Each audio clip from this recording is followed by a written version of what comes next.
എല്ലാവർക്കും നമസ്കാരം. നമ്മുടെ അടുക്കളയിലുള്ള സാധാരണ ചേരുവകൾ കൊണ്ട് ചെയ്യാൻ കഴിയുന്ന ചില ഒറ്റമൂലികളെ പറ്റി നോക്കാം. ഗ്യാസ് ട്രബിളിന് ഒരു സ്പൂൺ ചെറിയ ജീരകം വറുത്തു പൊടിച്ച് ഇളം ചൂടുള്ള വെള്ളത്തിൽ ഭക്ഷണത്തിന് ശേഷം കുടിക്കുക. മുടി കൊഴിച്ചിലിന് ഉലുവ രാത്രി കുതിർത്ത് അത് രാവിലെ നന്നായി അരച്ച് തലയോട്ടയിൽ തേച്ചു പിടിപ്പിക്കുക. പ്രതിരോധ ശേഷിക്ക് രാത്രി ഉറങ്ങുന്നതിന് മുൻപ് ചൂടുപാലിൽ 1/2 ടീസ്പൂൺ മഞ്ഞൾപ്പൊടിയും ഒരു നുള്ളു കുരുമുളക് പൊടിയും ചേർത്ത് കുടിക്കുക. ഹൃദയത്തിന്റെ ആരോഗ്യത്തിന് ഒരല്ലി വെളുത്തുള്ളി ചതച്ച് 10 മിനിറ്റ് വച്ച ശേഷം വെറും വയറ്റിൽ കഴിക്കുക.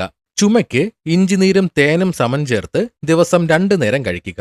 BP കുറയ്ക്കാൻ മുരിങ്ങയില സൂപ്പാക്കിയോ തോരനായോ ദിവസവും ഭക്ഷണത്തിൽ ഉൾപ്പെടുത്തുക. താരൻ മാറാൻ വെളിച്ചെണ്ണയിൽ അല്പം നാരങ്ങാനീര് ചേർത്ത് തലയോട്ടയിൽ തേച്ച് 20 മിനിറ്റിന് ശേഷം കഴുകിക്കളയുക.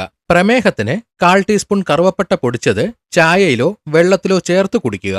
മലബന്ധത്തിന് രാത്രി ഭക്ഷണത്തിന് ശേഷം ഒരു കഷ്ണം പഴുത്ത പപ്പായ കഴിക്കുക.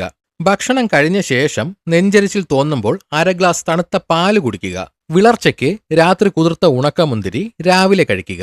ഉറക്കമില്ലായ്മയ്ക്ക് രാത്രി ചൂട് പാലിൽ ഒരു നുള്ളു ജാതിക്കയുടെ പൊടി ചേർത്ത് കുടിക്കുക. മൂത്ര തടസ്സത്തിന് ബാർലി വെള്ളം തിളപ്പിച്ചാറിയ ശേഷം ദിവസവും കുടിക്കുക. സന്ധിവേദനയ്ക്ക് കടുകെണ്ണയിൽ വെളുത്തുള്ളിയിട്ട് കാച്ചി വേദനയുള്ള ഭാഗത്ത് പുരട്ടുക. മുഖത്തെ പാടുകൾക്ക് ഉരുളക്കിഴങ്ങിന്റെ നീര് പാടുകളുള്ള ഭാഗത്ത് പുരട്ടി 15 മിനിറ്റിന് ശേഷം കഴുകിക്കളയുക. തൊണ്ടവേദനയ്ക്ക് ഇളം ചൂട് വെള്ളത്തിൽ ഉപ്പിട്ട് ഗാർഗിൾ ചെയ്യുക. വിരശല്യത്തിന് ഉണക്കിപ്പൊടിച്ച പപ്പായയുടെ വിത്തുകൾ തേനിൽ ചേർത്ത് കഴിക്കുക.